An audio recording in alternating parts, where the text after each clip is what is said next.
नमस्कार, स्वागत है आप सबका। आप देख रहे हैं आपके साथ मेरी बात और मैं प्रिय रंजन भारती। मुख्यमंत्री नीतीश कुमार आज शाम दिल्ली रवाना हुए। वो यूएस दौरे से लौटे प्रधानमंत्री नरेंद्र मोदी के साथ कल मुलाकात करने वाले हैं और ये मुलाकात बड़ी महत्वपूर्ण होने वाली है।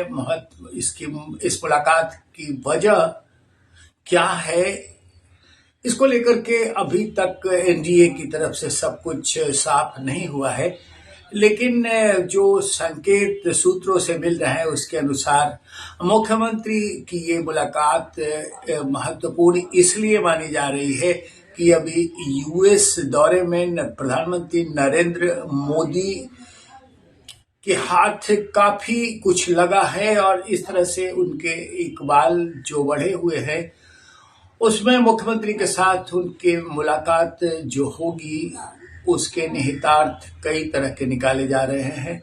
अभी दिल्ली में सबसे बड़ा सरप्राइज वहां के मुख्यमंत्री का चेहरा होने वाला है और प्रधानमंत्री के दौरे के बाद नए मुख्यमंत्री का ऐलान हो सकता है। मुख्यमंत्री जो भी होगा, उन नामों पर चर्चा कई दौर में चल चुकी है, लेकिन जो भी होगा वो मध्य प्रदेश और राजस्थान की तरह सरप्राइज कराने वाला चेहरा हो सकता है।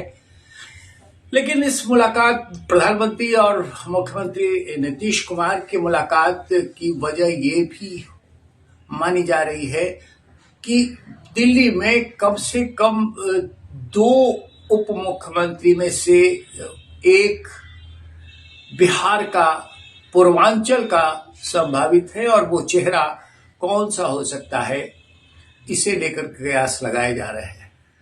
पूर्वांचल के करीब 45 लाख वोटर्स दिल्ली में है और वो वहां की जो 48 सीटें भारतीय जनता पार्टी ने जीती है, उनमें से कुल 45 लाख में ये आबादी 30% की होती है।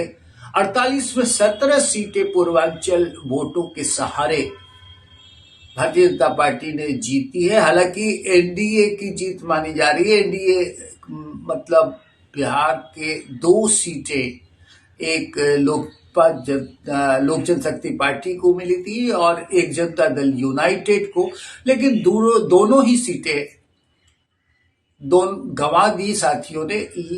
इसके बावजूद एनडीए की जीत ये खास करके मानी जा रही है और इस प्रधानमंत्री के साथ मुख्यमंत्री की मुलाकात के मायने ये निकाले जा रहे हैं कि दिल्ली में जिस तरह से भारतीय जनता पार्टी की जीत के बाद उनके हौसले बढ़े हुए हैं, तो बिहार में जो 8 महीनों के अंतराल पर विधानसभा के चुनाव हैं, उसमें पूरी ताकत एनडीए सरकार ने झोंक रखी है। दोनों ही सरकारों ने, केंद्र की सरकार ने और राज्य की नीतीश कुमार के नेतृत्व वाली एनडीए गठबंधन की सरकार ने पूरी शिद्दत से अपनी ताकत लगा रखी है। तो वो चुनाव जो अक्टूबर में संभावित है, वो समय से पहले करा लिए जाए। नीतीश कुमार इसके पक्षधर रहे हैं और नीतीश कुमार की इस पक्षधरता की बातें बार बार केंद्र सरकार के पास पहुंचाई गई है। इन सब के बावजूद अब तक कोई निर्णय नहीं हो पाया है, लेकिन अब जब पूरी ताकत दिल्ली की फतह के बाद एनडीए ने बिहार में लगा रखी है, विधानमंडल का बजट सत्र इसी महीने 28 तारीख से होने वाला है, 1 महीने का, और इस बजट सत्र के बाद सरकार के काम सिर्फ गिनाने वाले रह जाएंगे, काम का निपटारा हो जाएगा। ऐसे में चुनाव की घोषणा मुख्यमंत्री की चाहत के मुताबिक अगर मोदी सरकार चाहे तो जल्दी करा सकती है और ये घोषणा अगर होती है तो निश्चित रूप से बिहार विधानसभा के चुनाव मई जून में करा लिए जाएंगे। जून में संभावित इसलिए नहीं होता है कि लोकसभा के चुनाव जून में हुए थे और भारी गर्मी, बड़ी तपिश के बीच चुनाव कराना चुनाव आयोग के लिए बड़ा महंगा साबित हुआ था। उसने तौबा भी किया था कि अब आइंदा जून में चुनाव कराने से बचेंगे। जून के साथ ही फिर बारिश की शुरुआत हो जाती है और कई महीनों तक बिहार बाढ़ की चपेट में रहता है। ऐसे में मुख्यमंत्री और प्रधानमंत्री की मुलाकात के साथ साथ ये संभावनाएं प्रबल हो गई हैं कि अब बिहार विधानसभा चुनाव की तैयारियों का भी आगाज हो जाए और इसकी घोषणा बहुत जल्दी होने की करा दी जाए। ये संभव हो सकता है अगर केंद्र सरकार और राज्य सरकार इस बात के लिए रजामंद हो। राज्य सरकार बहुत पहले से इस बात की सिफारिश करती रही है कि बिहार के चुनाव समय से पहले हो जाएं। मुख्यमंत्री नीतीश कुमार इस बात के पक्षधर रहे हैं कि लोकसभा चुनाव के साथ ही बिहार विधानसभा के चुनाव करा दिए जाएं तो बेहतर परिणाम आ सकते थे, लेकिन वो नहीं हो पाया।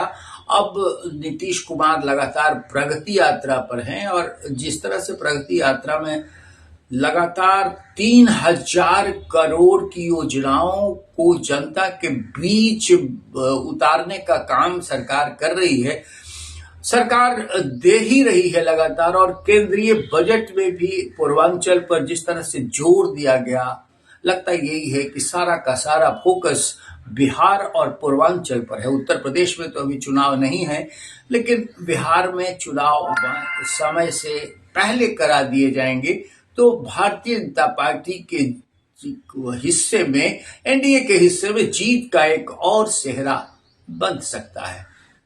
मैंने आपसे बात की, दिल्ली में भी सरप्राइज देने की तैयारी एनडीए की है और वो सरप्राइज का चेहरा कौन सा होगा, लेकिन इतना तय है कि 48 में 17 सीटें पूर्वांचल वोटरों के सहारे जीतने वाली भारतीय जनता पार्टी वहां दो उप मुख्यमंत्री भी बनाने की तैयारी है। तो उनमें से एक बिहार का चेहरा कोई बना सकती है और बिहार के 3 चेहरे हैं जिन पर सबसे ज्यादा गुंजाइश बनी है कि ये उप मुख्यमंत्री बनाए जा सकते हैं। लक्ष्मीनगर से अभय वर्मा इस बार आखिरी पल में उनको टिकट दिया गया भारतीय जनता पार्टी का और मात्र 450 के करीब वोटों से वो जीत पाने में सक्षम हुए। अभय वर्मा दरभंगा के हैं और वो लंबे समय से दिल्ली में भारतीय जनता पार्टी के कार्यकर्ता से लेकर अब तक का सफर तय कर चुके हैं। दूसरा नाम बड़ी जोरदार तरीके से लिया जा रहा है पंकज सिंह का। पंकज सिंह बक्सर के ब्रह्मपुर प्रखंड के धरौली गांव के हैं। ये दिल्ली में सेटल्ड हैं और हर साल अपने गांव आकर अपने पिता के नाम पर एक टूर्नामेंट का आयोजन कराते हैं। पंकज सिंह का नाम सबसे वरीयता सूची में रखा जा रहा है क्योंकि इन्होंने वहां वकालत करके अपनी धाक जमाई है और इन 4 भाइयों के पिता दिल्ली में कमिश्नर हुआ करते थे। इनकी अपनी एक खास पहचान बनी हुई है। इसके अलावा एक तीसरा नाम है चंदन कुमार चौधरी का, जो संगम बिहार क्षेत्र से जीते हैं। ये नवगछिया क्षेत्र के रहने वाले हैं, चक प्रयाग गांव के। इनके नाम पर भी जोर इसलिए लगाया जा रहा है कि ये दिल्ली में काफी संघर्ष करते हुए आगे बढ़े हैं और भारतीय जनता पार्टी मूल के कार्यकर्ता होने के नाते इन्होंने एक अपनी बड़ी पहचान दिल्ली में बनाई हुई है।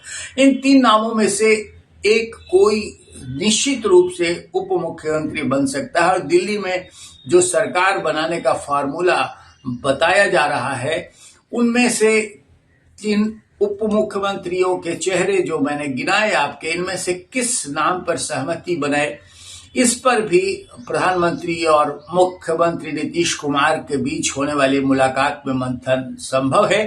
लेकिन इन सब से ज्यादा अभी दिल्ली में जो चुनाव परिणाम हुए उनमें से 48 सीटें जीत करके भारतीय जनता पार्टी ने 27 साल बाद अपनी सरकार अपने बूते बनाने का गौरव हासिल किया है।